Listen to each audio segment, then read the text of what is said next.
వరకు స్ప్లిట్ అయిపోతుంది అది ఎవరికైనా. నా పరిస్థితి కూడా అలాంటిది. లేదైతే I want is a stream line, దేనికి ఎలా చేయాలి అని. సో ఎప్పుడు ఇక్కడ సినిమా ఫీల్డ్లో సక్సెస్ ఉంటేనే వాల్యూ ఉంటుంది, అది ఎవరికైనా. మనం గతం కూడా చూస్తూనే ఉన్నాం. సక్సెస్ లేకుంటే వాల్యూ ఉండదని కాదు, సక్సెస్లో ఉన్నప్పుడు ఉండే వాల్యూ సక్సెస్లో లేనప్పుడు మనం మెల్లిగా డ్రాప్ అవుతున్న కొద్దీ మన పైన ఆయన ఫ్రీగా ఉన్నాడు రా పిలుద్దామని పిలుస్తారు తప్పితే ఎమోషన్తో పిలవరు ఎక్కడికైనా పిలవాలంటే. సో అక్కడ నాకు ట్రిగ్గర్ అయింది, లేదు ఇప్పుడు చేతిలో ఏం సినిమాలు ఉన్నాయి, ఈ సినిమాలకి రిజల్ట్ ఎలా తెచ్చుకోవాలి.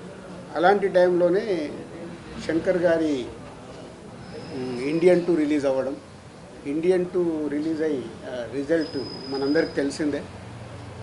సో అక్కడి నుంచి శంకర్ గారి మీద కూడా ఇంకా శంకర్ గారి దగ్గర నుంచి వస్తున్న గేమ్ చేంజర్ ఎలా ఉంటుంది, ఎక్కడ కూడా సినిమా పైన ఒక ఇంట్రెస్ట్, ఒక హీరో గారు తప్పితే ఇంట్రెస్ట్ క్రియేట్ చేయలేకపోతున్నాము. బయట కూడా శంకర్ గారు ఏం చేస్తారండి, ఇప్పుడు ఇక రాజుగారు కూడా జడ్జిమెంట్ ఎలా ఉంది చూస్తున్నాం కదా, ఈ సినిమా ఎలా ఉంటుంది, ఏం వర్క్ అవుతుంది, రకరకాలు వింటూ ఉన్నాను. సో వింటూ ఓన్ చేసుకుంటూ, లేదు ఈ సినిమా ఏది నమ్మాను, శంకర్ గారు కథ చెప్పినప్పుడు 4 years బ్యాక్ ఏమి బిలీవ్ చేశాము అది ఉందా, సినిమాలో అది డెలివరీ చేస్తున్నామా అనే దాని మీదనే నంబర్ ఆఫ్ టైమ్స్ డిస్కషన్ పెట్టుకొని శంకర్ గారితో కూడా మాట్లాడుతూ, జనరల్గా మీ అందరికీ తెలుసు శంకర్ గారు ప్రొడ్యూసర్స్కి అంత యాక్సెస్ అనేది సినిమా విషయంలో, క్రియేటివిటీ విషయంలో ఏ పెద్ద డైరెక్టర్ కూడా ఇవ్వరు.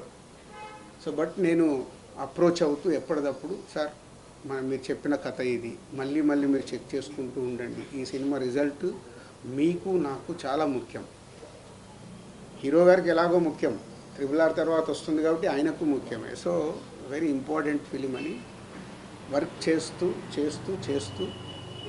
ఎస్ కమ్బ్యాక్గా వస్తున్నాను.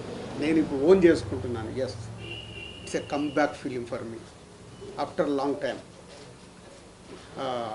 తెలుగు స్టేట్స్లో ఏ రకంగా తీసుకున్నా లాట్ ఆఫ్ విజిల్స్ కొట్టే మూమెంట్స్ ఉంటాయి. మన తెలుగు